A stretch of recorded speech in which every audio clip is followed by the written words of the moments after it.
welcome to the Big Leg Podcast, everybody. I'm your host, of course.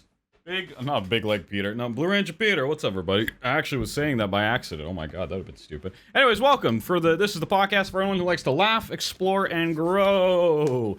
Because I can't put myself into one compartment like a drawer. No, I need to be in every drawer in my house. Like a child who's lost looking for the blue Kool-Aid, you know? Anyways, welcome to the podcast, everybody. Today is episode 5. It is August 18th, and your boy's ready to do this, okay? He's got stuff ready for the show, luckily. He's getting better at this. And before we start, let's say hi to, every time, Road Jogan, everybody. Thank you for letting me use the studio, Road Jogan. Thank you, okay? We gotta always pay respect to Road Jogan. When you gotta say that... Now remember, folks, every episode, he says something different. He's got limited RAM in his brain, so he only says one thing every episode. Let's see what he says today. Joe, what's the word of the day?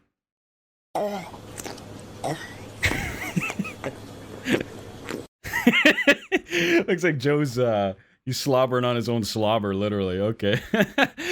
Joe's smiling back. He knows he is. He's funny. Anyway, okay, so everyone, welcome to Road Jogan for letting us host in his studio. And good welcome to PD and P, PD, of course, running the computer over there, and P watching, who's on his stomach. He's watching the chat, so if you type in the chat, he's watching it all. So anyways, let's get the show going. So let me get my show notes here. Is it Joe Rogan, the podcast where they talk about show notes and shit like that? I swear that's the thing. Or I forget who says show notes. It's just in my brain now, that word. Anyways, let's get those show notes going, okay? Okay, so let's see. What do we got here? Okay, so on the big leg notes here, we got quite a few things going on today. Quite a few things going on here, Ro, okay? So if you could keep up with us, please keep up. So, we like to start every podcast. I thought I was going to stop this, but I brought it back after one episode. Is that I like to thank anyone who followed recently and all that fun stuff. And luckily, I didn't have to have this ready. I forgot I have this open in OBS all times. I don't know if I already thanked this guy last podcast. This happened a week ago, or maybe 2 weeks. Yeah, a week ago.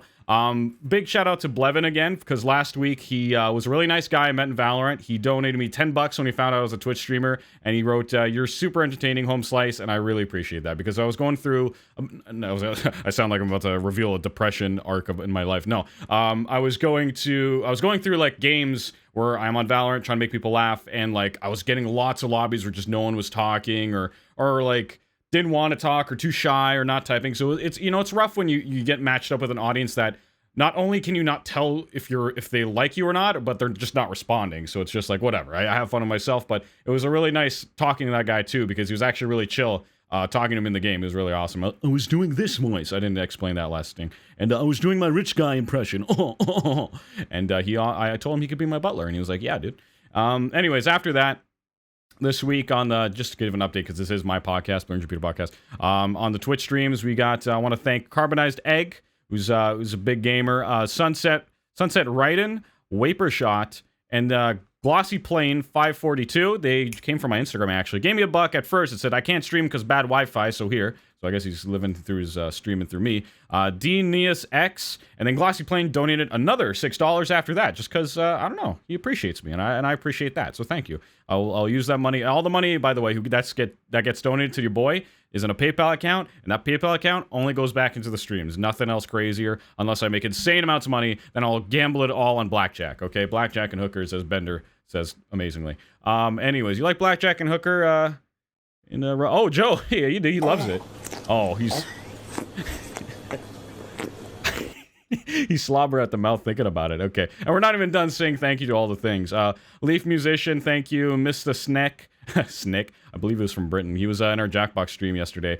Joseph Cool and Devlin, the last 4 people were in there, and other people too, like Carbonized Egg. But lots of cool people this week. Lots of new people who are really awesome and all that stuff. We actually had a good Jackbox stream yesterday. Not one with people being edgy, saying like screwed up shit. It was actually like people being creative and giving fun answers. And yeah, we made pedo jokes here and there because, I think that was the lowest brow humor we had, but it wasn't even that bad. Like, honestly, it was a great group of people we had to play Jackbox. No sabotage. So your boy's happy about that. So, and also speaking of the Valorant, let's look up at the tally. I hope this doesn't break. Okay, this didn't break everything. Okay, yeah. So if we look at the scoreboard, your boy only got up, and I'm finally showing it on the screen, I know for the listeners, but last week we ended with 677 laughs. This week, your boy had some technical difficulties, so we only went up by 1 laugh out of 9. I can explain it, no one's been following, okay? The first stream, I forgot I had for those who don't know, I have a lock on my computer. It turns on whenever I set it, whatever. And like I could set it for like, 12 p.m., shut down my computer against my will so I don't like stay too up late on my computer. I have ADHD. This is the only way that really helps me with that, or else no matter what, I can't control myself. I'm just on the computer past whatever hour, and then I don't have enough sleep for work, and yada yada.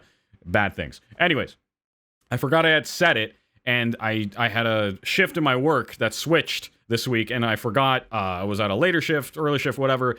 Point is, when the stream was supposed to be scheduled, I only streamed for half an hour as opposed to an hour and a half because my computer shut down on me right after the first half hour. I was like, oh my god, I forgot to turn off the lock. But I've turned it off now, and it's all cool. So that's why on day 2, I was super surprised. I ended up finding almost nobody who would talk to me, first of all. It was the most strangest stream I've ever had in these months of doing this challenge of making people... Ro, like, you won't believe it. Like, even Ro, he's looking at me with his big old eyes. He can't believe what he's hearing. So yeah, no, I was in, like, lobby after lobby, and, like, people were either silent, or they, like, would talk, but not talk to me. It was the most strangest thing. And only in, like, one instance, someone did talk to me, but it was, like, so weird, and like...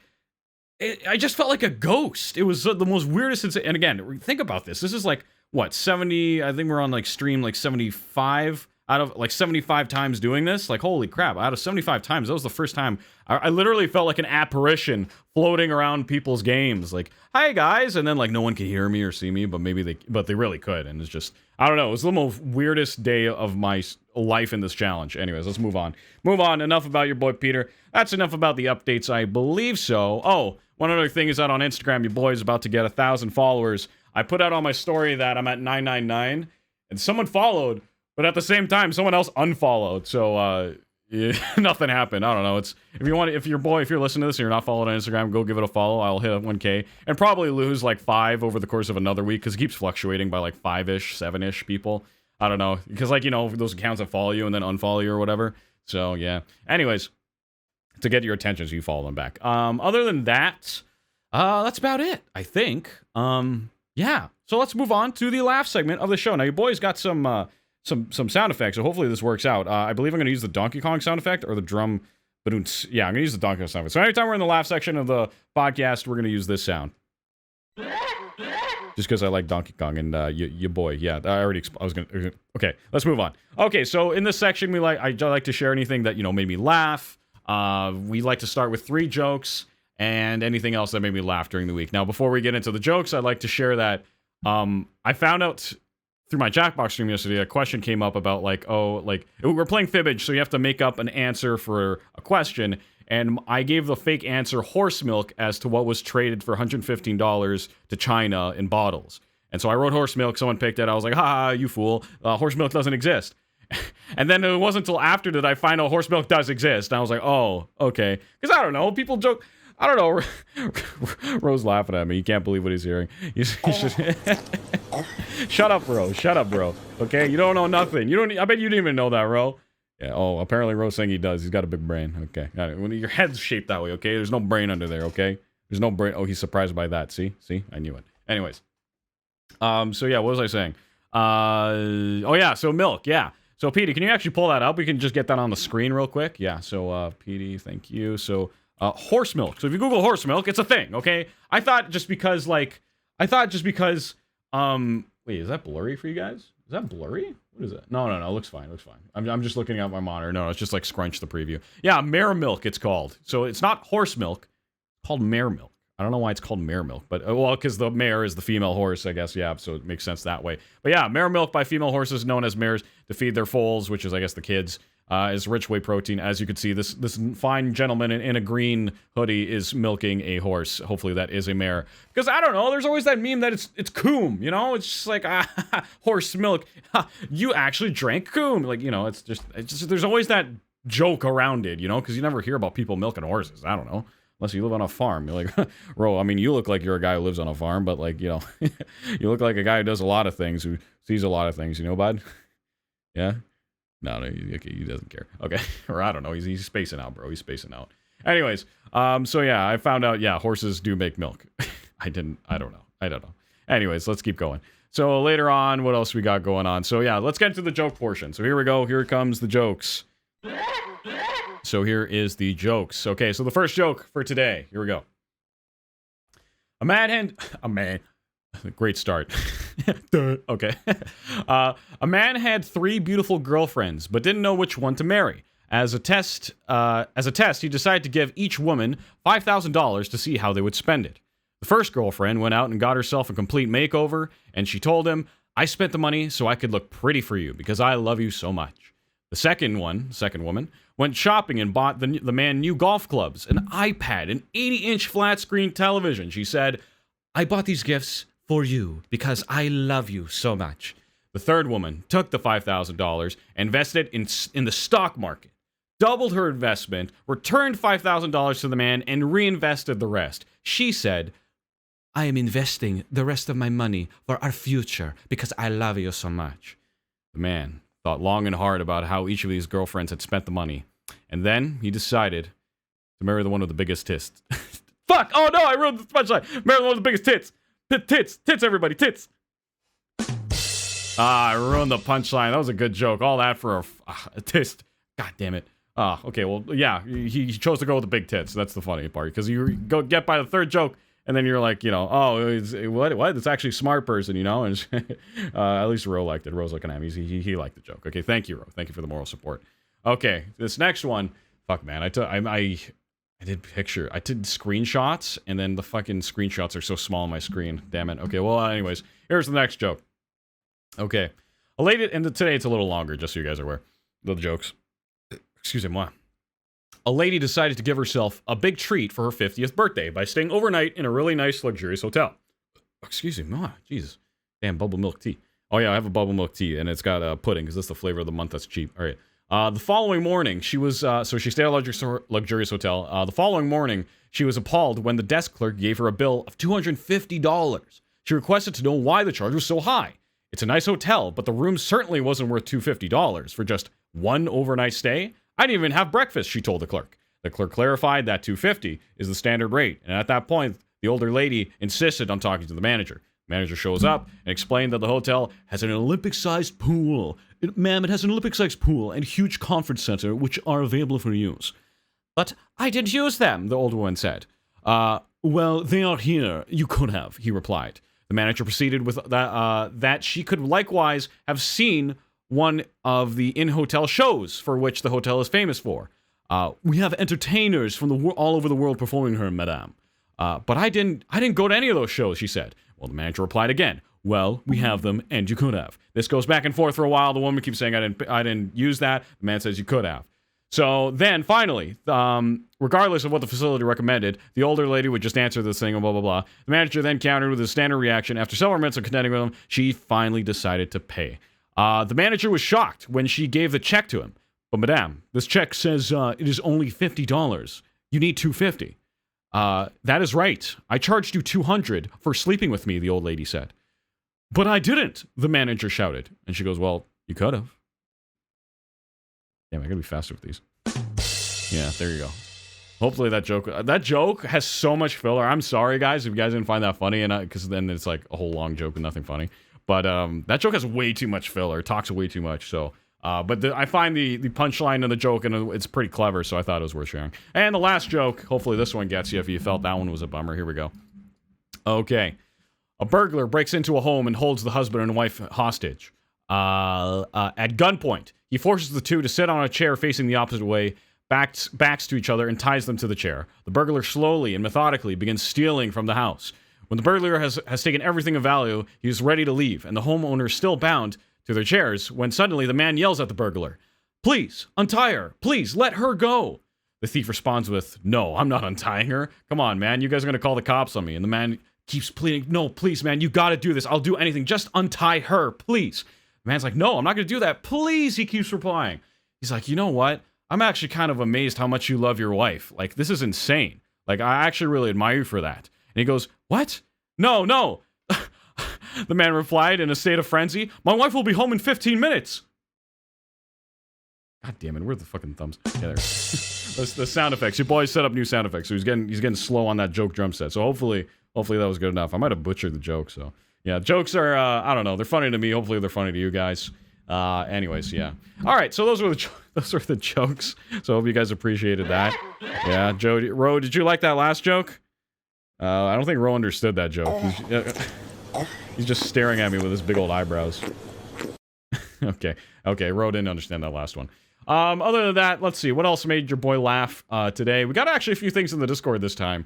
So let me try to, maybe PD can bring some stuff on screen, but until actually, so for some reason, I don't know why, but people in my Discord, a certain guy named D, and other, well, yeah, he's the only one who's been posting this. For some reason, fucking asbestos memes are a thing. I don't know why this is catching on, but asbestos becoming a meme is a thing. PD, can you please pull that up? Can you please pull up the asbestos memes, please? PD, thank you.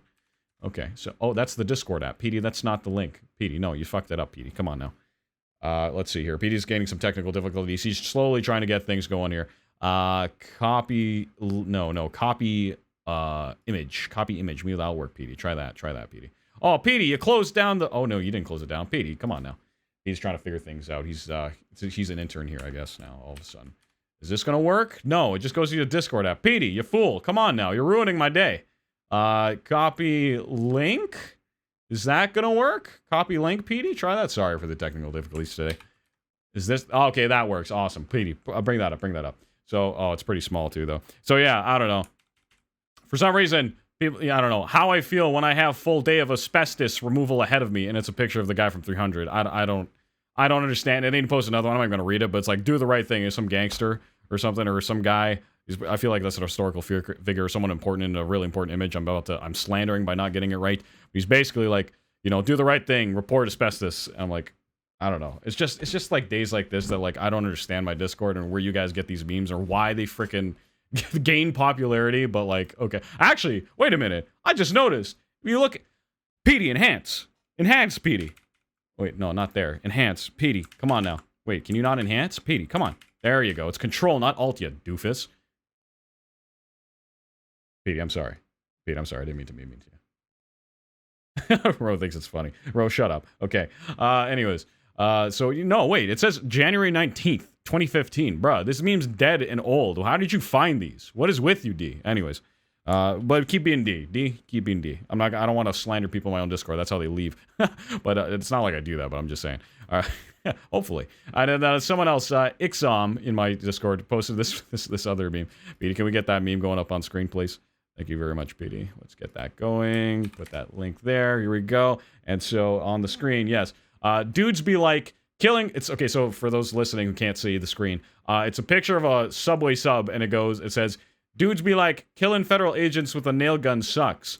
My brother in Christ, you aren't using a DeWalt 18VXR FlexVolt. I think something's wrong with me. I think I'm just stupid. These are not that funny when I say them out loud. But they're funny when I see them. Joe, are they funny to you? No, he doesn't find them funny at all. Yeah, he's actually getting a little annoyed with that. Okay, he's actually looking he's looking at that. He's looking at that that sandwich. I think he's hungry for a sandwich, bruh. Brian, okay. Anyways, let's move on. Okay, your boy's failing. Your boy's learning, okay? And so one more thing I'll share with the laugh section. Actually, two more things I'll share with the laugh section. One more thing my Discord also did was for some reason, I don't know why, but hang on, let's open this up. Copy link. Bring that up, PD. I put this on the beater board this week, and if you guys don't know what the beater board is, in my Discord, I have a place where, I don't know, we're the funnest and the most stupidest. Like, if you do something stupid, we post on the beater board for everyone to shame you forever. If you do something amazing, we put on the beater board to share forever. It's really just like highlights you could think of the Discord, and we got this going on here. D goes, I hate Chicago, and here says autism. And here D goes, I hate Chicago, and I don't know, that had me cracking. It's like intellectual discussions all day in my freaking Discord. I love it. All right. That actually made me laugh when I read that, and that's why I went around on the beater board. Okay, and other than that, what else we got here? So if we get this going, I don't know if we can get the link to that. Copy link. We'll see what happens if we do that. I've never tried copying a link from a video on my Discord onto the freaking... Oh, it just downloads it. That's scary. No, okay. Well, you guys can't see the video, but basically this guy is... This made me laugh. Ixiom also posted this. It's this guy saying how he made shirts about how that literally say, I hate my boss. And then even if you're not seeing the video, you can basically hear, and he shows them in the video, but I'm not going to show the video because I'm a loser. So, but just listen in, fellas. And I'm now selling shirts labeled Okay, so let me just bring up the audio, make things smoother for you guys. Boss messaged me. He didn't like. Okay, restart. I'm now selling shirts labeled "I don't like my boss." Yeah, so my boss messaged me. He didn't like the fact that I made shirts saying "I don't like my boss," and he told me to take them down. So I did the only logical thing. I made shirts that say "I really do not like my boss." I also made phone cases and mugs for these as well. Then people kept messaging me saying, "Oh, you shouldn't encourage people to leave their jobs. You're a bad person for that." So then I did this. I made stuff that says "quit your job." I made phone cases as well. So if 4% of my followers bought something, and that's basically it. Then he's just talking about making sales. I thought that was funny. I don't know. It's just like one thing after another. Like, quit your job. I hate my boss. I really hate my boss. I've told him to take it down. And then obviously, quit your job. Yeah, it's funny to me. I don't know. I realize how flat these seem. I have sensible emotional awareness, so I feel like I'm failing you guys by sharing this crap. But so sorry if you have to put up with that. I think we should just stick to the jokes. I think we should just stick to the jokes, Ro. He's actually not sure. Ro's really not sure. I'm not sure either. I don't know. You guys tell me if these parts of the segment suck ass. I think they do. I'm getting the feeling from myself that they suck ass. But anyways, we'll just keep going on. All right. So that was the laugh segment of the podcast. So we are going to move into the explore section.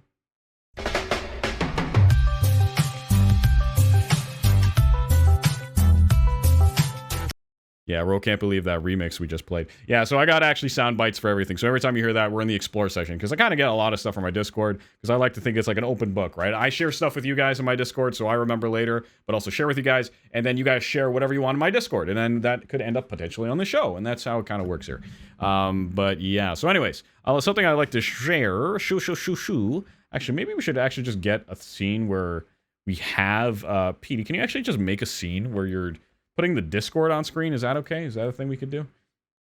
Okay, wait, I think PD is actually going to bring up Discord as a screen. I think this is much easier. We just do this. I mean, I said I wasn't going to do this. Oh, there we go. Okay, so PD is bringing things up. You can actually shrink that down. It doesn't even have to be that crazy. But yeah, for those who don't know, I have a secret little channel. Memes, swagger, of things in my show notes and all that stuff. So, yeah, so if I click on this, as you can see here, your boy, actually, that's on the wrong freaking scene. Petey, you fucked up. Okay, wait, copy and put that in the internet shot. Internet shot, Petey. Internet. There we go. Internet shot. That actually looks good on top of the internet background. That actually looks pretty sweet. Okay, cool. So yeah, as you can see, I finally, if you guys don't know this, but if you guys, everyone on the internet must know this, who's ever browsed it in the last like 2-3 months.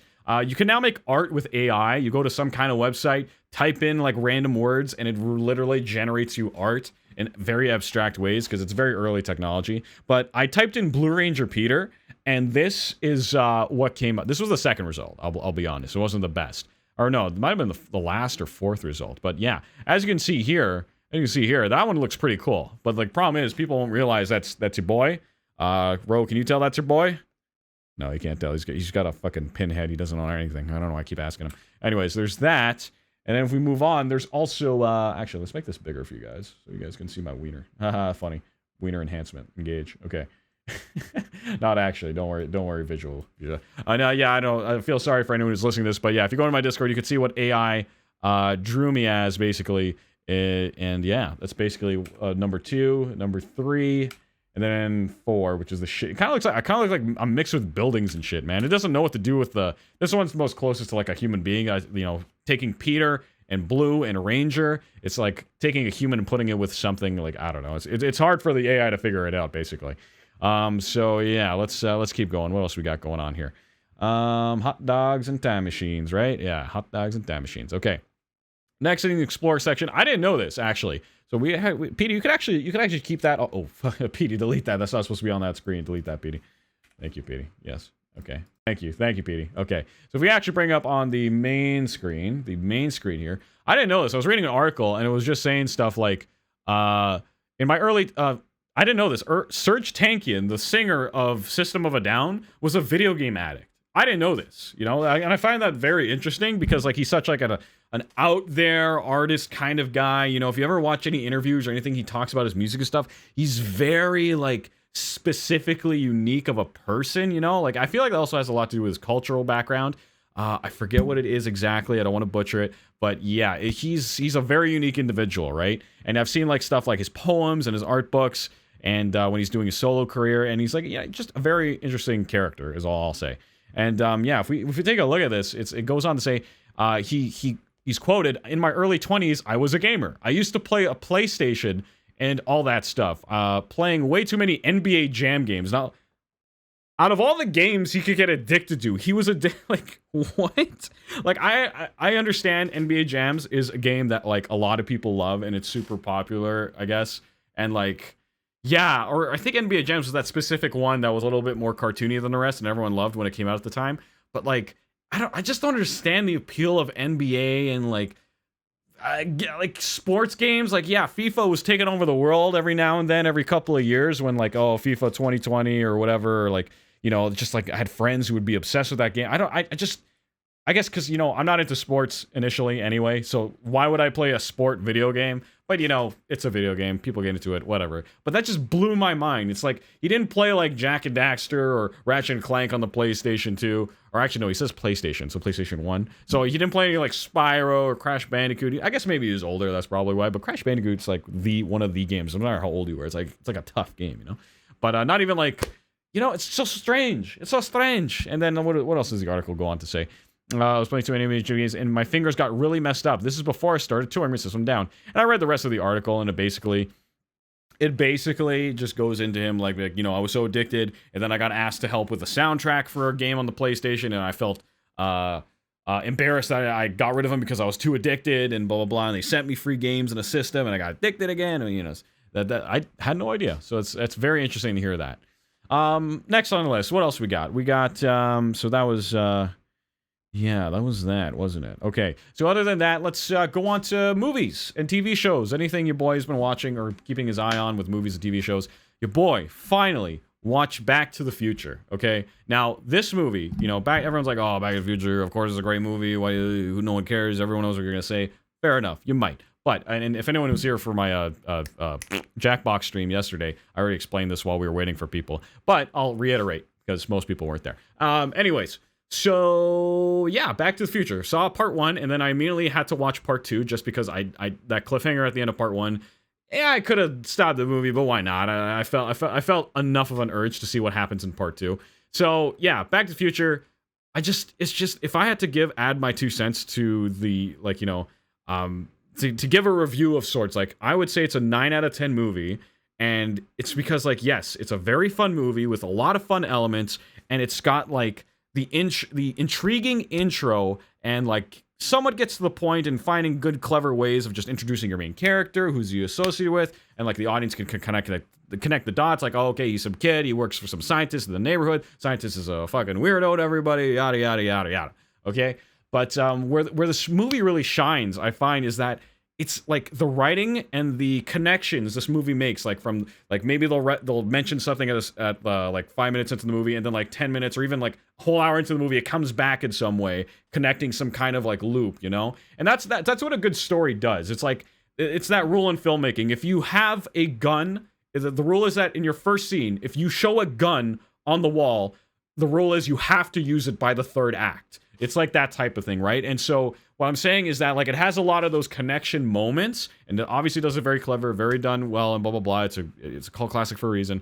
But it's like eating a cake that's just baked well with no fluff, no extra. It's just they used every piece, every ingredient was just right, not too little, not too much. And that's how I would describe Back to the Future. It's a very tightly and well-made product. It is a script and a story that utilizes everything just well enough, you know? Perfect balance is what I would say.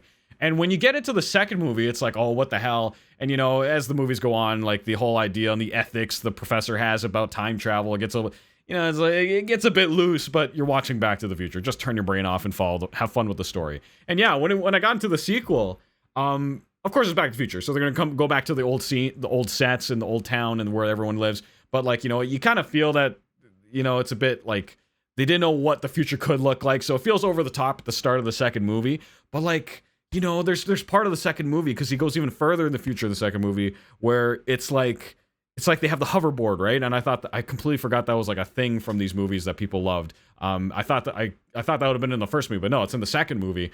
And like, you think like the movie is kind of like on shaky ground, like, oh, can they actually make a good script in the sequel, do something well with it? And then it's like they really take a character from the first movie who's been like, I'll just use the word abused or whatever, and they really give him more power in this movie, and it is actually really fun, and seeing them turn the whole DeLorean on its head by having like someone else maybe take the car, right? Someone who might hate them. It's like it's a very good move for a sequel to do, and it's also even ballsier because I didn't know this. The third movie was filmed right after the second movie, because at the end of the second movie, there's a teaser for the third movie, and it's like baked into the film. It's not like an ad at the end of like you're watching on your Amazon Prime sequence. It's like literally baked into the movie, an ad for the third movie, and it shows like clips. So it's definitely already made. I'm like, holy shit. I was like amazed. I'm like, yeah, bro, it's freaking crazy. You can't believe it, man. Yeah, man. Yeah, I don't know what you're trying to say with your little slurps and eating a carrot in the back of your throat, but yeah, anyways. Yeah, so yeah, Back to the Future. And like, another big point I want to add, this movie was made in 1985. And, me reviewing it seems redundant, right? There's so many reviews, blah, blah, blah. But 1985, bro. That was 37 years ago. It's almost going to be half a century, okay? Almost going to be it's like 35 to 50. My point being, okay, is that these movies are getting older and older, even though they feel not that far away, right? It's like, oh, the 80s was just 10 years ago. Oh, the 80s was just 15 years ago. The 80s was 35 to 40 years ago, 37 to 40, or whatever. You know what my point is that these movies are getting further away from us in time, to the point where they're going to feel like the 1960s to the way these, It's like insane. It's just absolutely insane when you think about things like that. So talking about a movie like this is a lot of people are actually, more and more people haven't seen the movie, right? So it is kind of like a little, not relevant, but it's somewhat justified talking about it nowadays, is what my point is with my whole little review about Back to the Future. So there's my little rant about Back to the Future. I'm still watching Stranger Things. I made my rant about that. I didn't continue watching the show. I've just been like putting it on the side. Maybe I'll watch more today. But anyways, that's all the shows and movies a boy has been watching recently and lately. So let's move on to this other thing. Let's move on to another part of the show and explore. Yeah, your boy. Okay, actually, yeah, your boy has stuff set up. Okay, so another thing before I want to get into the creator corner. Before we get into that, something I learned today is that the bonsai trees. Those little trees in Japan that grow up and they look like normal trees, but they're the size of like a small tree. Well, those things. I remember because like we were talking about it. I was talking about it with a coworker today. Okay, and she was telling me how. She was trying to look it up on Google, and she searched bonsai, and I didn't know this. But Petey, can you please pull it up? We actually have some stuff you could pull up there. I didn't know this. Bonsai and like the two spellings sounds like the same word. So bonsai, bonsai, are the tiny little trees, right? But then bonsai, banzai, is a Japanese exclamation meaning 10,000 years. Or like it's a battle cry, right? It's like, when you remember like Pearl Harbor, blah, blah, blah. Like if you notice all the footage and blah, blah, blah, and like reenactments and movies, maybe not the footage, because how would they record their audio? Or maybe they could, I don't know. Yeah, they would go like bonsai, and like boom, and all that stuff. So it's either, the way you spell it is either a Japanese war cry or the tree that's very peaceful and cute, okay? And yeah, bonsai trees are interesting, man. They freaking like... They freaking need like a shit ton of care, and you need to dehydrate them so that they stay that small but still grow into a big, like, there's so many little intricate things. I'm not gonna explain, I don't know, fuck all about bonsai trees, but it's worth mentioning this because a story that got popular back in 2019, okay? Pete, you can actually pull it up. I think I took a screenshot of that too. Back in 2019, okay? Actually, I'll just read this, Pete. You don't have to pull that up. Okay, so in 2019, there was two bonsai trees, which were stolen out of a museum in Washington. And the combined worth of both these bonsai trees was $90,000 at least. And in some articles are saying 120, 150, but I think it's in some even were saying like 50,000 or 70. It's really weird how everyone's got different numbers for their freaking headlines. But anyways, I digress. Point being, expensive bonsai trees. And the more important part is that one of them was 400 years old, okay? A 400-year-old bonsai tree that's hard to take care of. Can you imagine the generations of people who had to take care of that, Joe? Ro, can you imagine? He's just, okay, yeah. Never, why do I even talk to this guy? Okay. It's because I love you, bro. I love you. I smile. He's happy to know he's loved. Okay. But anyways, yeah. But the article, as I've pieced together through information, because some of these articles are just to get clickbait and say the same information from other places, but incorrect. I don't know. But I pieced together the story was basically, yeah, so the 2 trees were stolen, and the frickin' poor owners who care so much about the preservation of these trees because they're 400 years old, or one of them was at least 400 years old, was that, like, they didn't care that, like, if whatever they did with them, they just, like, if they sold them to someone else, they just wanted to make sure, please water it properly. Like, that's what they were saying. It's like, these things need to be taken care of so importantly. Like, it was more about the historical preservation that they cared about, rather than, like, if they, like, sold it to someone else or blah, blah. They just wanted it to be alive, okay? It was like a family member to them, or a whole generation of family members. You can look at it that way. All encapsulated. I'm always coming back to this word encapsulated. Encapsulated? Encaptured, we'll go with, into a bonsai tree, which is fitting. Family tree bonsai. Anyways, very, very much personality and very much history and humanity is in these trees for them. So, yeah. So, and then the article goes on that in 3 days after this was reported to everyone, right? After about 3 days, the news broke out to like national levels. It was all over the place, all over the country. People were like, "Oh, these bonsai trees! Like, oh, where are they? Blah blah blah. Expensive finding them."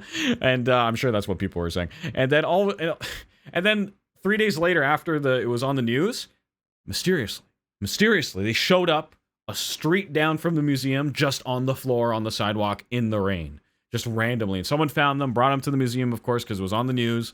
And everything was peachy and happy dory, you know? And so that concludes the story of the bonsai tree. So, yeah, that's, my coworker Googled bonsai tree because we're talking about trees and plants. And then that made me remember the article. And then I finally found out, because I never found out the end of that story. I just knew they got stolen when it happened. I just never knew if they got it back.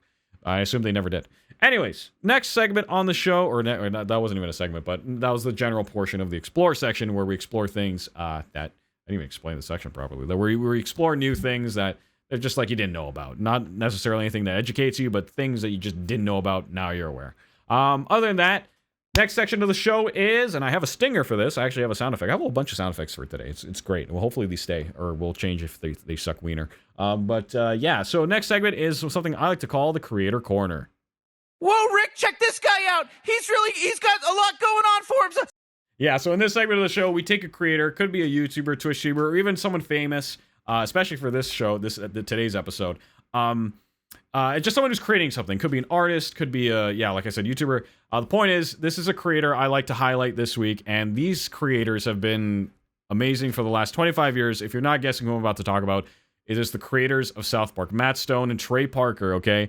It has been 25 years, and they finally made, and PD, I think I have it if you could pull it up there. If you could pull it up on the... Thank you, PD. Yeah, so I just screenshotted like a random YouTube video, and PD will probably search it later on. But yeah, so Trey Parker and Matt Stone had a big concert, and I had no idea about this, but apparently the bassist from the band Primus, and Primus themselves, help them make their theme song. I had no idea. And to be honest, I've never listened to Primus, and I share this with these guys at work today, and they're like, "Oh yeah, Primus? Yeah, I knew that." I'm like, "Really? How did you know they made the theme song?" And he goes, "Well, if you listen to Primus, it makes sense." I'm like, "Oh, I didn't know. Okay, so I guess I gotta listen to Primus to know that."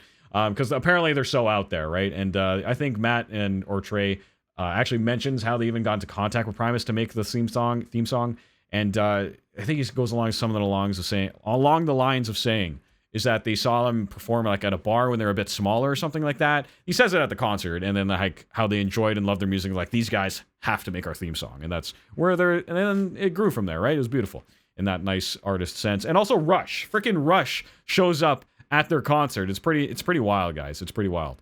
So, and I've heard like is Rush together anymore? I don't know if they were, but apparently people in the comments were saying how like it's a reuniting just for this little event. Like I was like, oh wow. So yeah, Rush showed up and they were like singing some songs. It was just the singer and the drummer, but they were both playing guitars and one of them was singing. Yeah, the singer was obviously singing. I forget their names. Forgive me, people who love Rush. I'm not a Rush fan, insanely, but obviously pay respects to the boys. Anyways, Petey, can you please bring up? Let's go to YouTube, I guess. YouTube. I was also wondering if you type in the word "Y," does okay? Petey's not going to search that because like sometimes you type the word "Y" and there's this stupid musical that keeps popping up, music video of like this girl and the song's called "Y" or something or some Nordic thing or weird language. Anyways, so Petey, please search South Park 25th. It's all over YouTube. The problem is I don't think you can find the full show. Petey, can you at least try? I didn't even try searching this. No, you can't find the full show. Oh, it's covered. It's a good thing we noticed that. Let's turn off the Discord, Petey. Thank you. Okay, so if we get so you can listen to Kyle's mom's a big fat bitch, the biggest bitch in the whole wide world, or what would Brian Boitano do if he was here today? He'd probably kick an ass or two. That's what Brian Boitano do. Yeah, Ro knows those songs, man. He's so happy to hear those songs again. Fucking like you just gotta think about like South Park has been a show for 25 years, and like they've just had all these moments where they just made all these songs because they're very musically inclined. If you didn't know, they have a Broadway called The Book of Mormon, where they literally talk about Mormons. I don't even know much about that show, but I want to see it live, okay? Which is a very successful, real Broadway and respected Broadway show. And even the Mormons are like, they don't even like make fun of us. They like poke fun at us, but like make us look good. So that's why they don't take offense to the whole thing. And they have a sense of humor, right? So it's just a really nice thing for it really just speaks volumes that the Mormon community is not like trying to protest the Book of Mormon ever since it was created like many years ago as a Broadway show. You know, it's just, that's the thing, right? If someone makes a joke out of you, you gotta like take it on the chin and show people you can take a joke, right? It's the same thing if you're in a friend. Like I was actually talking to someone the other day, this teenager, he was saying how like he had this friend group at camp or like these people at camp, and like how one of them was just like making fun of him, and he tried to resolve the issue by confronting him, but he ended up looking more like a doofus by confronting him. Because it almost sounds like, hey, I don't like how you disrespect me this way, and the other guy was like, I don't care. It was like that type of situation, right? And like laughing at him for even like confronting him in the like, you did this, that makes me feel this way. Like that's you never go up to someone who could probably continue to be an asshole to you, who's already a bully. And say that shit, because then they're just gonna make fun of you for saying it like that, because then you just seem like a doofus. But bottom line being, is that what the fuck was my point with that? I was saying doofus, and I got lost in my own thoughts. Bro, do you remember what the hell my train of thought was? No, Ro's trying to think too. His brain's like inflating. He doesn't know anything. Now I remember why I talked to you, because it's funny for me. Oh, see, he's happy. He's got purpose. He's got purpose, guys. But yeah, no. So yeah, it's just why did I get onto that? Why did I get onto that? It's like they made all these things through the years. Your boy has ADHD, so he forgets what the hell he's saying. He's got dementia slightly. What else? What the fuck was what was my point about that story? Is that, oh yeah, you gotta be able to take a joke, and the Mormons, yes, now I remember. So proving you could take a joke, proving that you could go with a joke, especially if you're in the situation where a group of friends is making a joke and it keeps coming up, whether it's funny or not, if you go with the joke, it won't be as funny, people won't use it as much. Sometimes people will still think it's funny, keep using it. You just gotta not let it affect you. But if it gets to the point where like it's your close friends in a close friend group, and not like a group of like people you're only working with over the summer, right? And they don't respect that, then I think you have the right to get a bit mad and like discuss that openly, and then like be like, guys, you're my best friends. What the hell? Like, can we stop this? It's like, then you could, but like, you know.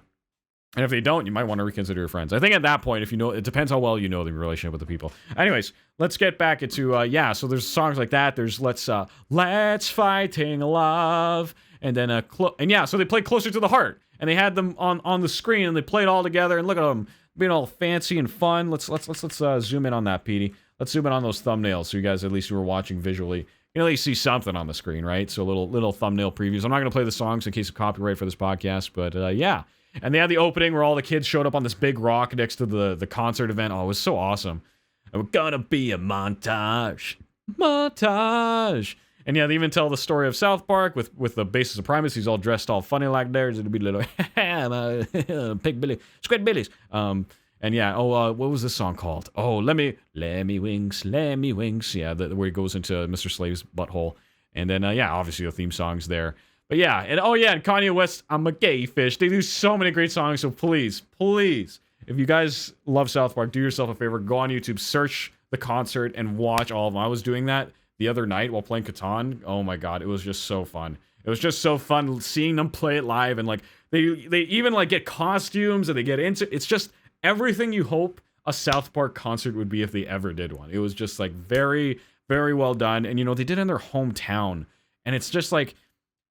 The creators of South Park they've just been so like it's just like there's such good guys in the world of comedy and writing and just like people in general. It's just like thank God, like in a world where we're trying to like well, for me, for example, I'm in a world where I'm trying to be like a good YouTuber, a good Twitch streamer, blah blah blah, and like like in the world of like TikTok and fucking Instagram, it's like people are just like are rewarding the bad behaviors, just trying to get views, clickbait, blah blah blah, garbage content, but it gets views, and it's like the shit floats to the top type situation, right? And it's very rare that like good people stay on top or grow to the top.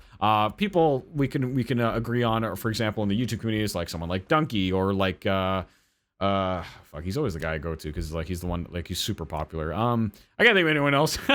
But point being, you guys probably know a bunch of YouTubers and blah blah blah who are good, right? Who are like genuinely good people who aren't trying to do too much clickbaity, and if they do, it's for satire or funny. Like it's good people, good creativity, proper representation of the art is the more important aspect of what I'm getting at. Okay, so to have these guys who make this beautiful TV show, right, and to succeed, you know, to have a sense of humor most of the underdogs have, and make it intelligent and like edible for the public eye, it's just like a win for anyone who's like knows what and has a good sense of what good comedy is. It's like thank God the good guy can win, you know? It's just that type of scenario in a world where shit flows to the top, as my point being. So that's why Trey Parker and Matt Stone, of course, they could get Creator Corner every freaking week and deserve it. But and of course you could tell I'm kind of biased for South Park content. But point being is that fucking goddamn. God bless those guys. God bless those guys. And actually, I just realized one thing. You might notice my microphone is a bit better this stream. That's because before I had a clean microphone, and now I have my microphone from my normal stream, so I might actually sound better than the last episodes. I just forgot to mention that, and I forgot I did that, actually. So yeah, you're welcome.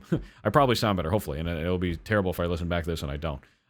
So yeah, let's keep it going, people. Let's keep it going. So this next segment of the show is the last segment in the Explore section. So if anyone's a Twitch chat lurking or whatever, I might start asking people on Instagram or Discord. I don't know, too many places to ask, but worth sending it out there somewhere. This is a part of the show where I like to call People Also Ask.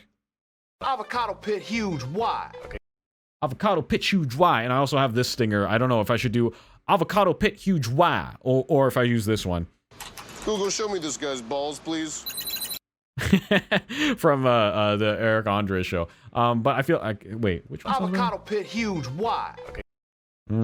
Google, show me this guy's balls, please. I think avocado pit huge, why? Okay. I kind of like the avocado pit. I don't know. I like the balls one because it's funnier, but I like the avocado one because less chance for copyright suing type situation. Because you both got to pick sound effects that like won't get him sued. But like I also think Eric Andre wouldn't give a shit. I think he's a really cool guy that way. But who knows? The network might be an asshole further down the line, assuming this podcast is ever successful. Anyways, let's get something important on the screen. Petey, can you please bring up Google? Control-0 that, please, Petey. Thank you. And bring us to Google. Yes, Google, Petey. And so this is the segment show. It's called People Also Ask, because we search a question that's curious, and then we look at the 3 related answers. If you want in the Twitch chat, if you're lurking, watching, ask a question. We will search it in Google. If not, we just skip on to the next segment of the show, which is the Grow section. So, Petey, let's figure things out, okay? Let's think of something. And, you know, your boy would like to have things ready out beforehand, but he kind of doesn't, so YOLO. But so, yeah, we kind of do this on the fly, and I keep thinking I shouldn't, but I don't know, it's working okay so far. So let's just start with how many liters in a gallon, how many weeks in a year, how did Elvis die, how did screenshot windows, how long does COVID last, how do we lose weight fast, now these all suck. How many, let's start with that little word, add a space there, Petey. How many grams in a pound, countries are in the world, ounces in a pound, liters, these are boring ass questions, calories do I need, cups in a liter. How many people live in Canada, died in 9/11, died from COVID, died in World War II, died in the Titanic, die every day, die every day in Ontario. Kind of curious how many died every day. Let's search that. We'll go for that. That seems interesting.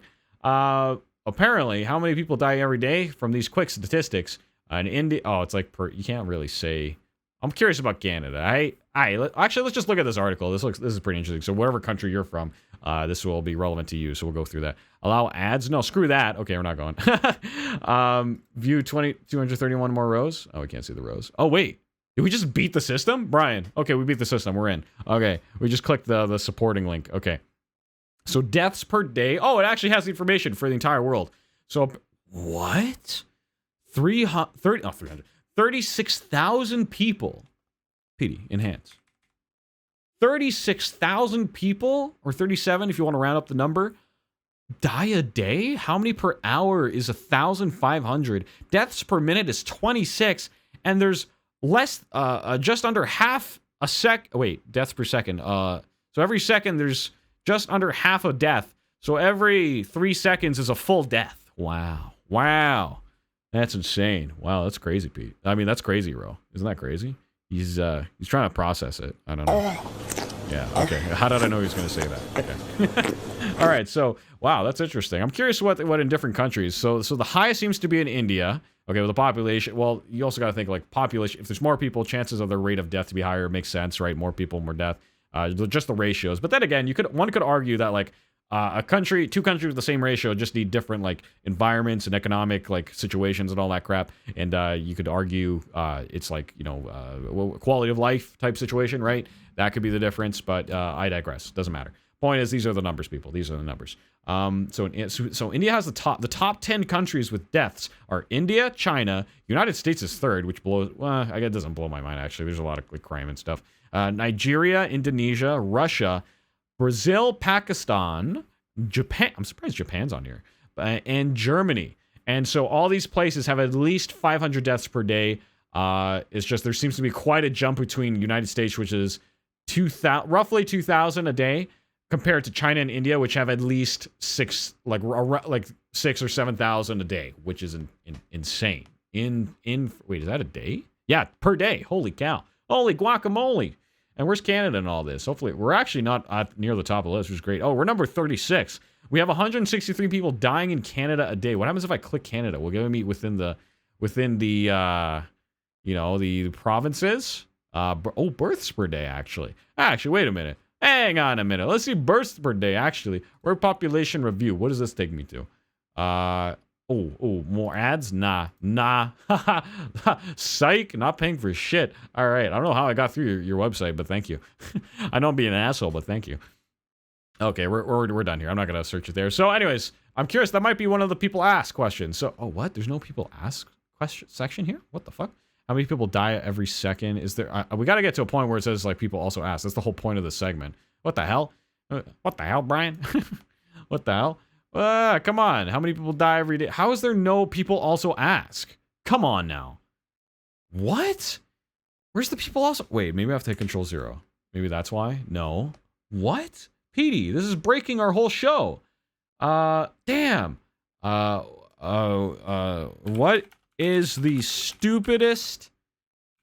Oh, wait. Okay, so maybe this, I know. Okay, obviously we went down. Let's hopefully this is, where are all the people also ask? Okay, screw it. Okay, today we're improvising. Oh, hey, what's up, young dude? Someone just joined the stream and, like, typed something. Welcome to the stream, dude. And it's his birthday tomorrow. That's nice, dude. That is pretty nice. Happy birthday, dude. Hope you have a great birthday tomorrow. And hot dogs. That's all I'm gonna say, basically. Oh shit. Hang on. I got things going on here in the nether. Webcam? Oh shit. Is that supposed to be? Oh, sorry. No. Sorry, guys. I'm just looking at things in my. Making sure the chat's in the right place. But anyways, okay, sorry for that for anyone who's just listening. Screw it. You know what? People also ask this segment for some reason isn't working. I don't know why Google is doing this to me. But let's look. You saw the name, right? Yeah, you did. You saw the name.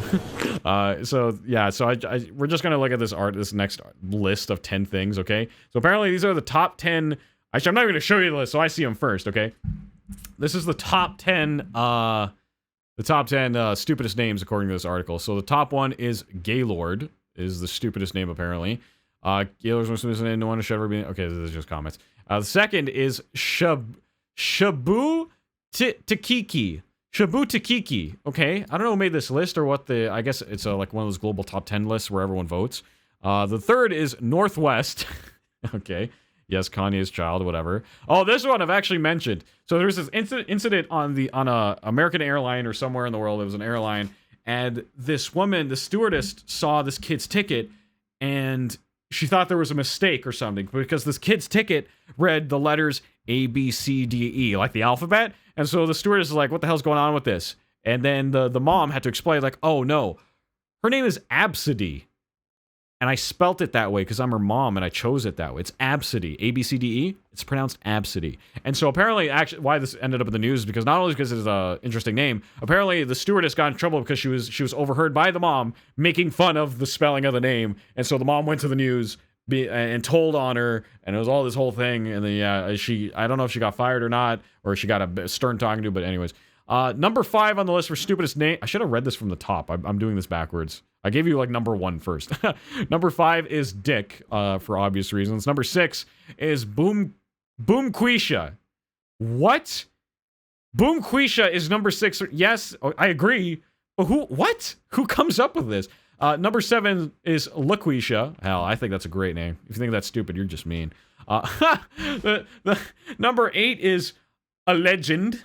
And it's A apostrophe the word legend. Look, Peter, you could show that. Look at that. A legend. Massive legend here. Give the goblins some gold. Give the goblins some gold. Rogan. Rojogan. Would you give the goblins some gold? Give the goblins some gold. Yes, give the goblins some gold. Yes. Okay, many of you don't know what the hell I'm saying would give the goblins some gold, but it's a thing. It's a reference. Anyways, okay, let's get back to the article. Or the list, at least. Number 9 is Rasham, which is with too many letter A's, and number 10 is Porky, which is, makes you sound like a fat pig, obviously. But it's R-A apostrophe A-A Sham, and I don't understand this. Just imagine if someone asked what your name was, and you have to tell them that it was Rasham. That would be so terrible. Like, what are these comments? It's obvious. This is my name. I get bullied a whole about this name. I had to come up with a nickname. Wow. Dang, I wonder if that's, it sounds like it's a culturally specific name, so. Sucks if you have Rasham, or Rasham, maybe the apostrophe makes you, like, move your voice in your throat, and you have to go like a wah-wah on a guitar. Rasham. Step down, Rasham. Okay, sorry, I'm having too much fun with this. Let me drink some of my little bubble tea. Your boy again, he got normal milk tea with pudding, because that's the flavor of the month. That's cheap. Oh, goddamn. Oh, damn. All right, and then that's it for I believe, the Explore section of the podcast. Next on the list, because, your boy likes his Instagram, I share things that make people laugh at the start of my Instagram stories, and then near the end, there's something about exploring, like the world or something interesting, and then finally, my Instagram, you'll find the last story is always, something about, like, wisdom or something, advice about life, right? And so that's why in this section we call it Grow as a part of the big leg. And here's the stinger for that. I've now created Clean Up Your Room, which is obviously Jordan Peterson saying clean up your room, because there's a whole thing about if you don't know if your life is a mess, the first thing you should do at least is clean up your room, because at least you'll change something, right? You don't want to be a denizen of hell if your room is hell, right? You should make your room at least heaven and then spread out your ambitions from there, right? If you're absolutely incompetent and stupid and terrible in the worst situation, and you're fat and you're slow and you have no energy and you feel hopeless, the first thing you can at least do, clean your room, because a clean room means a clean mind, and that is definitely true for my life, 1,000%. Clean room does equal a clean mind for me, especially if I have ADHD. So enough with the introduction with that. Let's get into the show. So in this segment of the show, I kind of mentioned I'll usually talk about something I've learned this week, or something I've experienced that really is giving me a growing experience, right? And I would also like to add, before I get into anything about me, if you guys wish to, I will put this in the chat as I do with every time. askbrp@gmail.com. If you send me an email to askbrp@gmail.com, I will read your problem on the live show. You can be anonymous this way if you want, or you can tell people who you are. But basically, we will read whatever problem you have. Now, I'm looking at the inbox. Peter, can you pull up the inbox? Do we have anything? Peter, do we have anything in the inbox today? No, nothing in the inbox still. But that's okay. That's okay, Peter.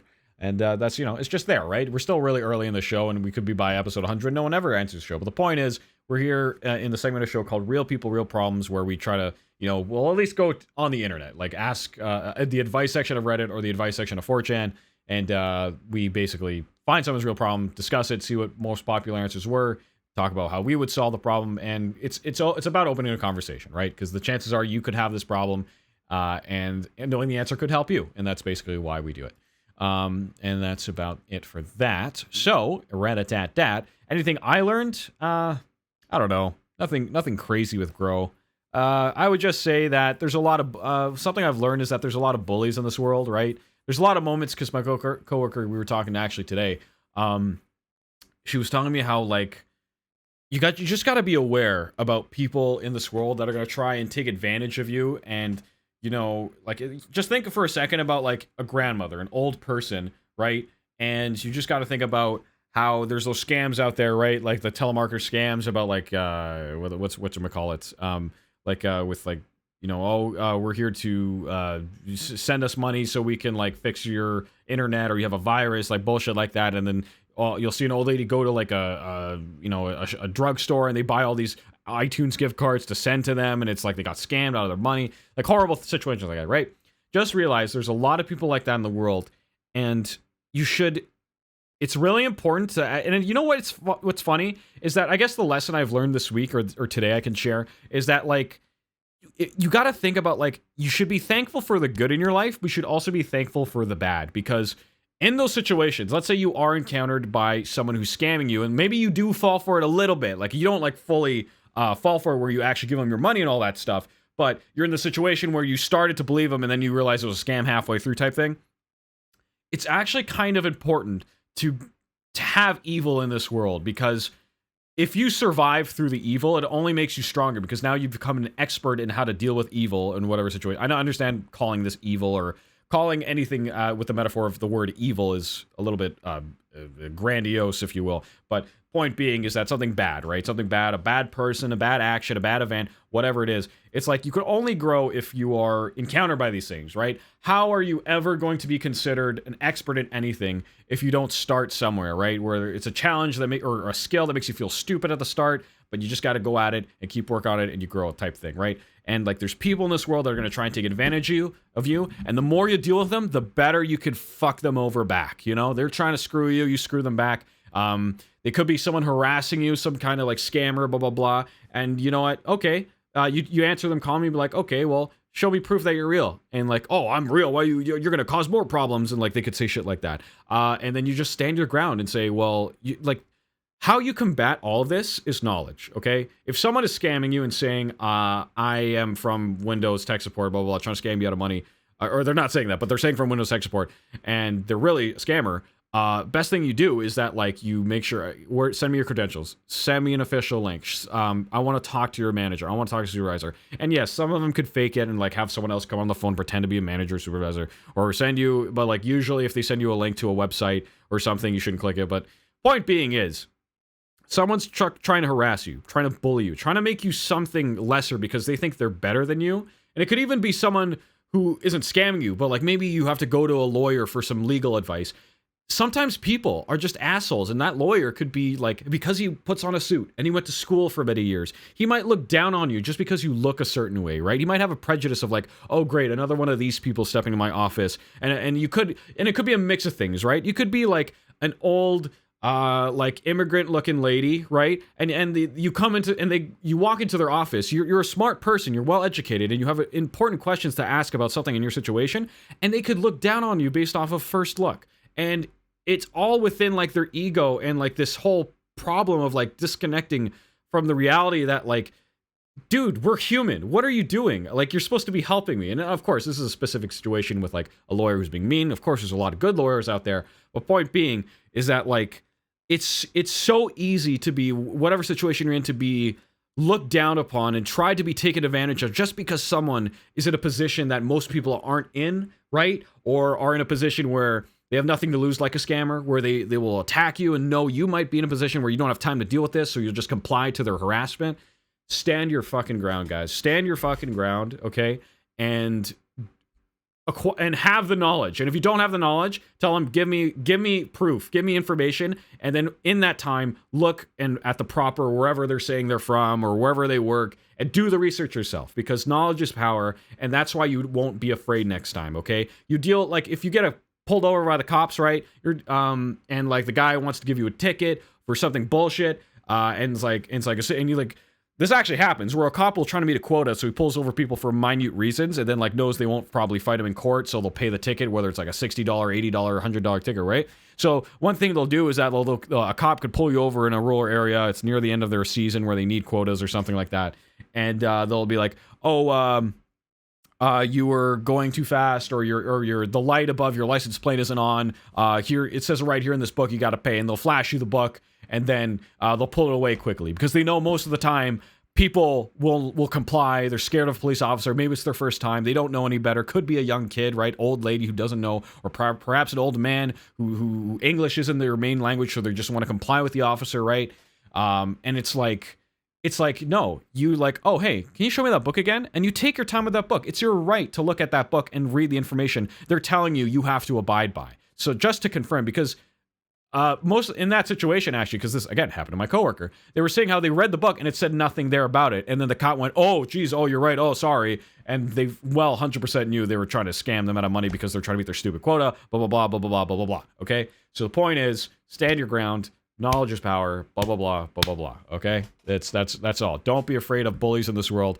How you like. The reason why you're afraid is because you're afraid of the unknown. As long as you know what you're walking into, and if you don't, as long as you learn quickly or you try, it eventually the monster, you can look behind it and see its weaknesses, okay? Because you have the knowledge of its weaknesses and you know how the monster works. That's when the monster becomes not afraid. Okay, not something to fear anymore, right? When you know the monster is like allergic or like to water, then you know it's simple water that kills the monster, right? And the monster can tell you, no, okay, I'm getting too crazy with these analogies. But point being, you guys understand. I think Ro is learning something from this too. Yes, he's learning. Okay, he's being very vocal about it. Okay, yes, rest, Ro. Okay. Anyways, I guess that's what I learned. Okay. And I see in the comments someone, Young Drewski, when is guitar? We're doing a guitar stream after this podcast, so stick around right after the podcast. We're almost at the end. I'd just like to check out one. Yeah, Petey, can you please pull up Reddit there, please, Petey? Yeah, so we're gonna go to the advice section Reddit. I keep saying I'd like to go to 4chan because it's more less filtered, but I would have to compile the top answers and stuff myself, and that would take time, and I have to filter through and make sure there's no like N-words or anything super racist in the comments. Because again, 4chan's unfiltered, but I do appreciate the rawness of 4chan. So I wish we could go on that site, but we can't for the sake of censorship and all that crap, and safe for work and all. Well, I'm swearing, but you know what I mean. Okay, so let's go to the advice section because your boy's still doing this on the fly, and it knows right away I want to go to the advice section because we've done this a few times. Okay, so let's check out some of these stories we got in the advice section and try to talk about a problem that could be relevant to y'all in chat or anyone listening, and try to just talk about a problem we can learn from. Okay. And we'll make this a little more quick because I did have quite a big rant at the start there. So we'll go for a bit of a quick one. I used a tampon for the first time and it was painful. Nope, not gonna dive into that one. 23 female, really like a guy, 27 male, but he told me that education shouldn't come first. Okay, that's a spicy hot take. We might go to that one. How can I avoid the results of my autism evaluation? Very interesting. This is going to sound pathetic, but how do I tell my mom that I'm going to get a tattoo? They absolutely hate tattoos. Let's actually check this. Let's do this one, okay? Let's do this one. I say we do this one, the one about tattoos. Okay, let's do it. Let's read this person's problem, okay? So the person goes on to say, this post got posted 2 hours ago. This is going to... Do they have answers? Kind of do. They kind of do, actually. Okay, this is going to sound pathetic, but how do I tell my mom that... And this guy's from Britain. He types mum with a U instead of an O. Or ma, as the Italians we do. That I'm going to get a tattoo. She absolutely hates tattoos, and I'm a 1,000,000,000% sure she's going to have a meltdown when I tell her. Okay, so off the bat, we know it's okay. He wants this tattoo. It's important to him. Who knows? Let's keep reading. Why he wants it in the first place. Okay, just to be clear, I am not getting a tattoo because I want to rebel or anything like that. I love my mom to death. I want me mum. I love me mum to death.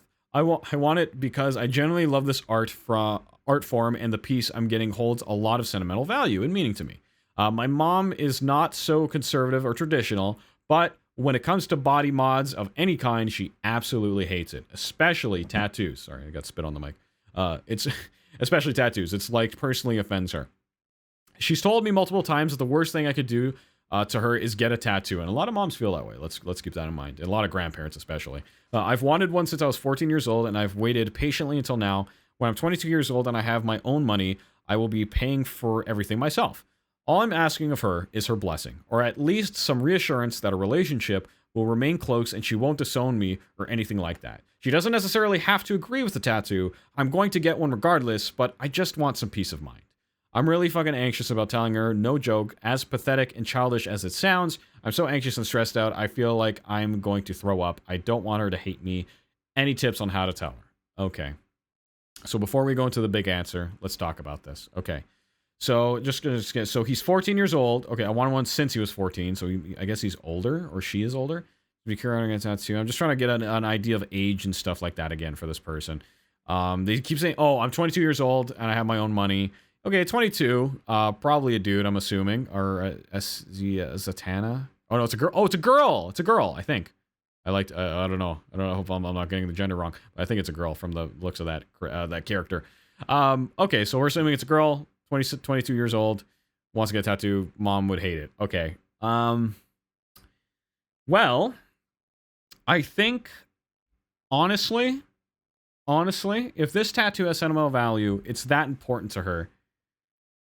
I think like it's a very tricky situation because you have to think like, is this a situation where parents should respect the child's wishes of what they want to do with their body and what they want, or should the child respect the parents' wishes as to what the child how the child shows respect to the parent in getting a tattoo or not? This is a very fine line. Could be a cultural thing, could be an upbringing thing, who knows, but this is a very fine line. So I think like so if they're in Western society, right? If they're in Canada, America, whatever, in that type of place, or oh no, they're in the UK. They're in the UK.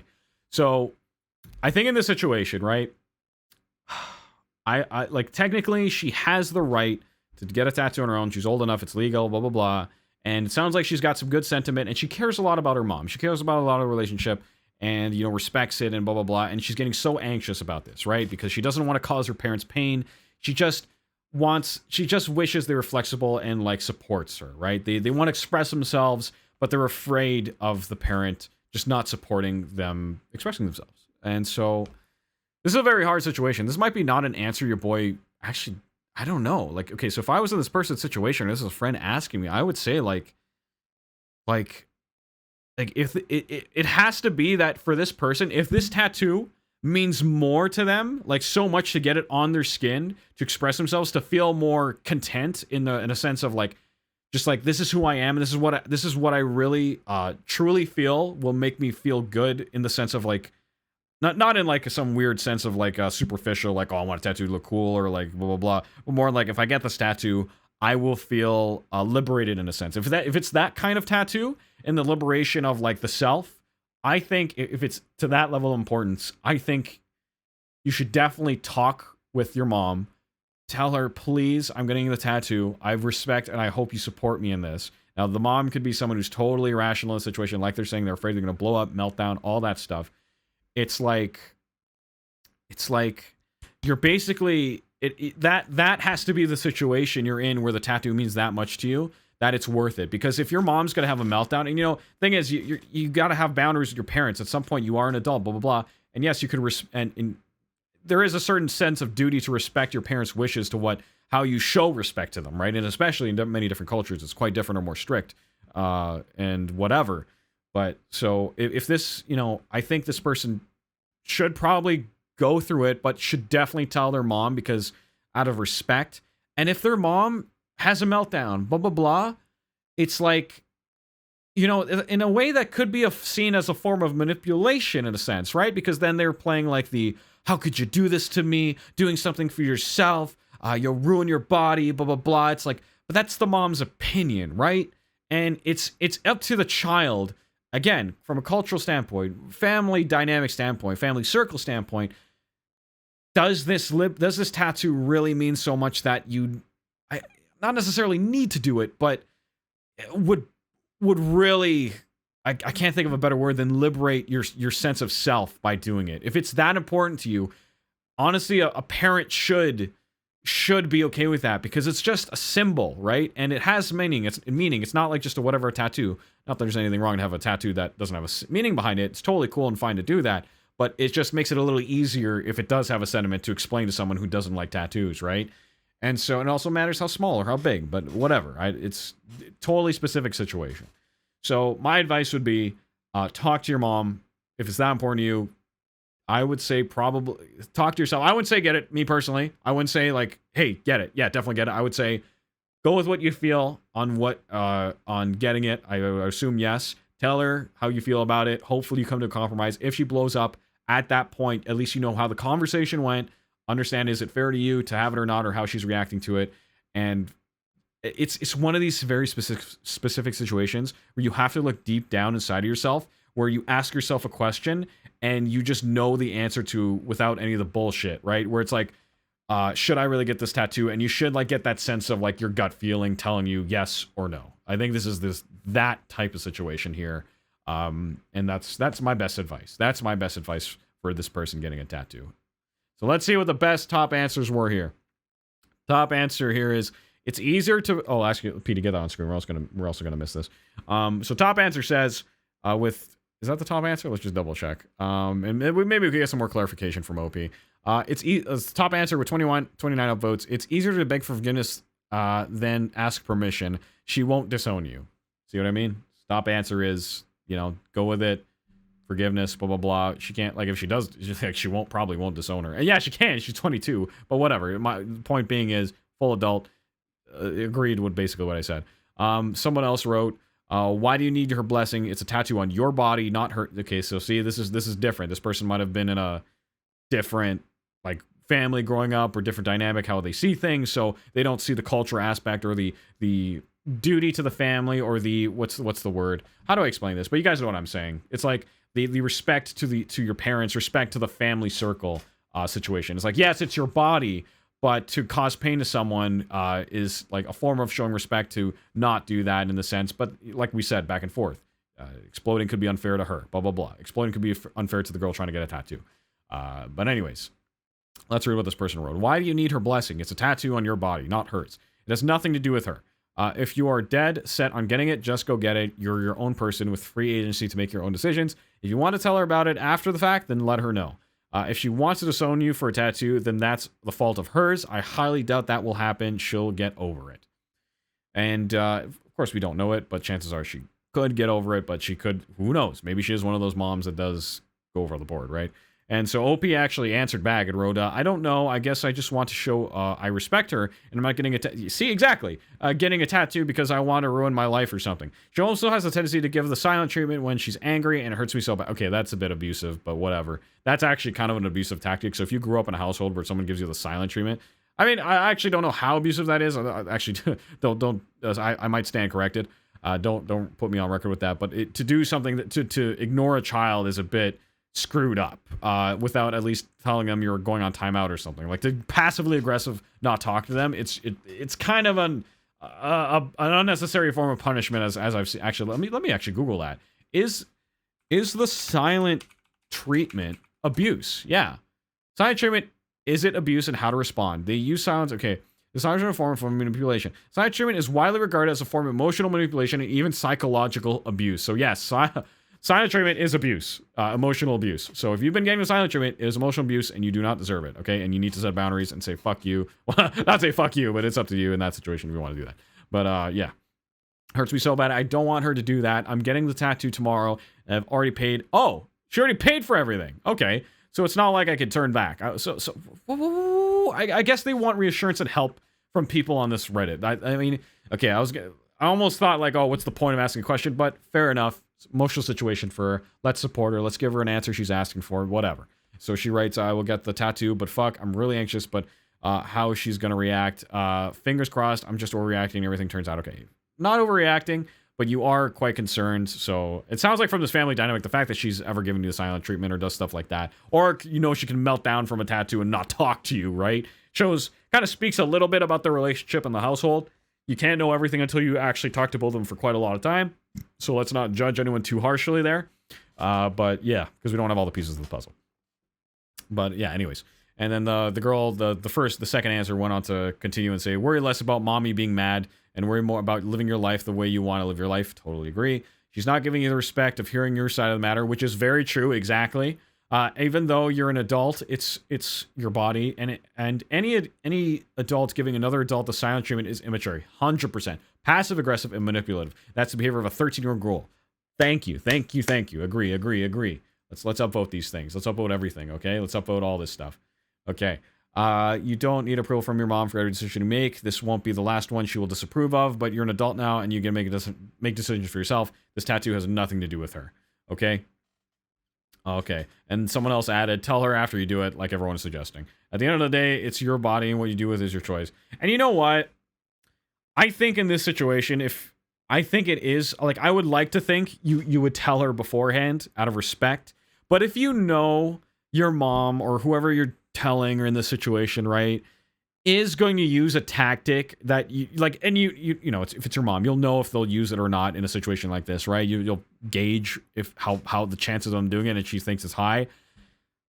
I think it is kind of also a bit of a wake-up call to the parent in the sense of, like, I am an adult. I did this and I chose to because it makes me happy and it lets me express myself. I hope you support me because I respect you, but you need to respect me back. So it's like, you can't whine and cry whether mom disapproves of everything in your life, right? It's not fair. So yeah, so there you go.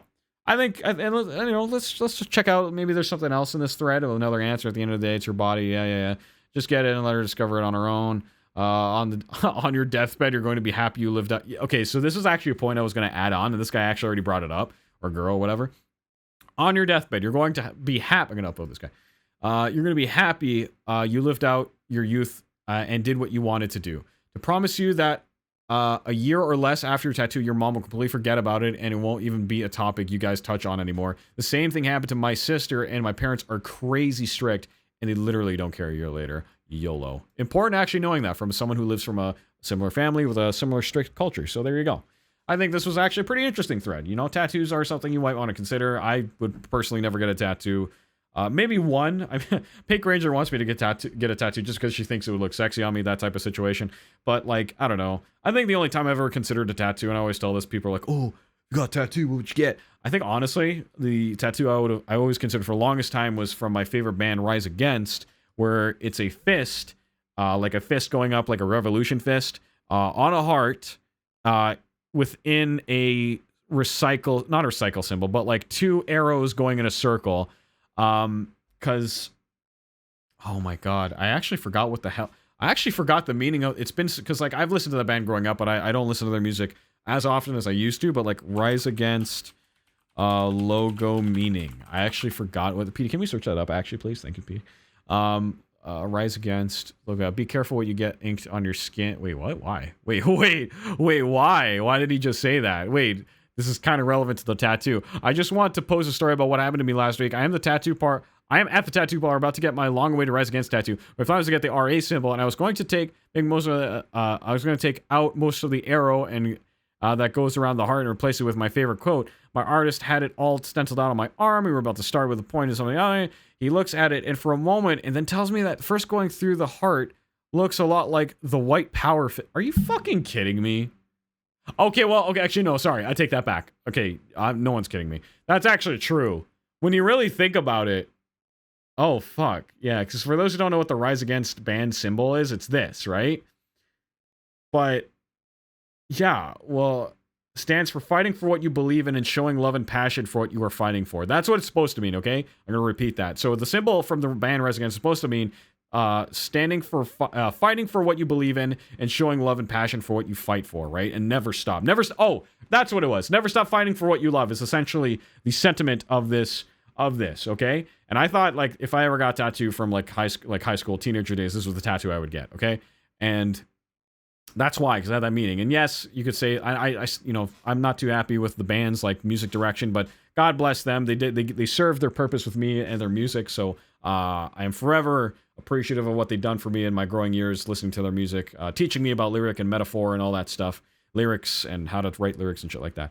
And yeah, but point is that's funny. Yeah, that kind of does. It kind of does look like a white power symbol. Yeah. You got a point there. Yeah, the parlor looking out for your boy, whoever that guy was. Wow, that's so funny. Very coincidental and very relatable to that last thing we just did. Awesome. So yeah, but I don't know. If I ever got a tattoo, it would have to have a meaning. I'm not the kind of person who would get a tattoo for nothing. Again, nothing. Not that there's anything wrong with that. I'm not looking down on anyone who does that. It's just personally, if I was going to ink my skin, I would want a reason for it or a meaning behind it, right? Although I do like the idea of, like, you know, you play a video game, you pick a character, he's got tattoos all over him. I do love doing that. Like, I remember, like, Ty from Gears of War 2 or 3. Yeah, Gears of War 2. He was the Hawaii character, the Hawaiian character. And I said Hawaii like I'm some fucking, like, oh, I'm a white guy. I'm showing respect to Hawaiian people. Ha ha ha ha ha. Yeah. Yeah, Ro finds it funny. Okay. Row your boat gently down the stream. Merrily, merrily, merrily, merrily, life is but a dream. Yeah, Ro loves it when I sing that song. Okay.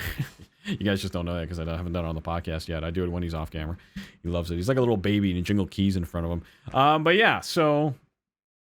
yeah, I guess that's it. I want to screw. Oh wait, I forgot the stinger. The stinger for this segment, the real people, real problem segment. It was supposed to be this.